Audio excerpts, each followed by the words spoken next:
Great. Thank you very much to the conference organizers for putting together a program. It's taught me a lot about everyone's research about the countries, and especially about Saint-Denis. And thank you very much to the intrepid audience for being back for more punishment. Now, the organizers set up this panel by correctly noting that despite all the obstacles that residential segregation sets in the way of immigrant populations, it creates an opportunity for political gain. That living densely in one area, if there are enough voting members of an immigrant population, they can capture electoral seats in district elections. And it is this silver lining on the cloud of residential segregation. To use a metaphor which may be completely lost in translation, but I'll go with it anyway. It's a silver lining that makes it potentially, in political terms, it may be potentially good to be ghettoized for some immigrant populations. So I want to start by illustrating that the organizers were right, that this, in fact, is the case for certain immigrant populations, and I'll give a couple examples from California politics to show this. But then I want to note that there are more clouds on the horizons, that there are potential trade-offs between these political gains at the district level and overall policy gains, and for the place that immigrant populations have in a political system. I'm going to talk about how capturing one legislative seat may be an apparent winning a political battle, but immigrants may lose the war of overall policy representation in that way. That dense population segregation can actually increase the threat that's felt by the majority population, whether that majority population is white or perhaps if that majority population is some other immigrant or ethnic or racial or religious group. I'm going to describe a problem in California that we talk about called the two constituencies problem that looks at how the legislature and the executive branch of government in the United States represent different constituencies, and I'm going to show how this problem is worse for immigrant populations, potentially. Then I'm going to talk about some rays of light, some areas in which some of these problems may be outweighed, and talk about some research designs that might help validate these arguments. I'll talk about immigrant coalitions across immigrant groups, or between immigrant groups and other racial and ethnic minorities. I'll talk about how winning a majority within a majority party can be enough often to lead to great policy gains for a minority group, and how residential stability can often play a role in this coalition building. You know, we talked about residential stability as a big problem, and certainly in social ways this may be a very large problem for minority groups, but there may be a silver lining for political coalitions with residential stability. So let me begin by spelling out the logic behind the idea that being ghettoized can be good in a very narrow sense of gaining political representation for minority groups. So in district-based elections, like we have in Britain, France, and in the United States, where you live matters, and if a group is both sufficiently populous and densely packed in certain areas, they can often control a majority voting bloc within that area.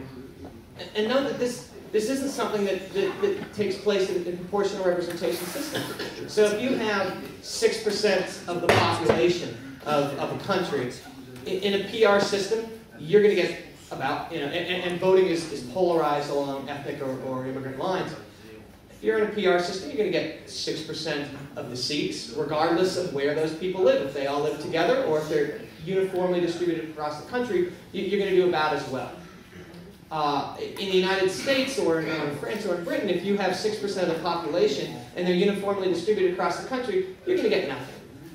Right? But if they are densely, if your population is segregated and all living in one area, or one or two districts, and those districts have not been drawn, district lines have not been drawn in a way to intentionally separate that population, you can gain a great benefit. You can control a small block of seats in the legislature. And this provides an answer to the question of why, in the San Francisco Bay Area in California, Chinese American politicians have been so successful.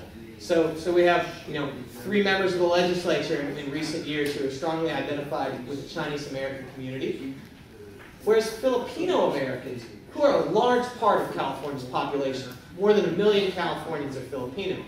But as far as I can tell, and as far as Filipino American groups can tell, there's never been a Filipino American elected to California state legislature in its history.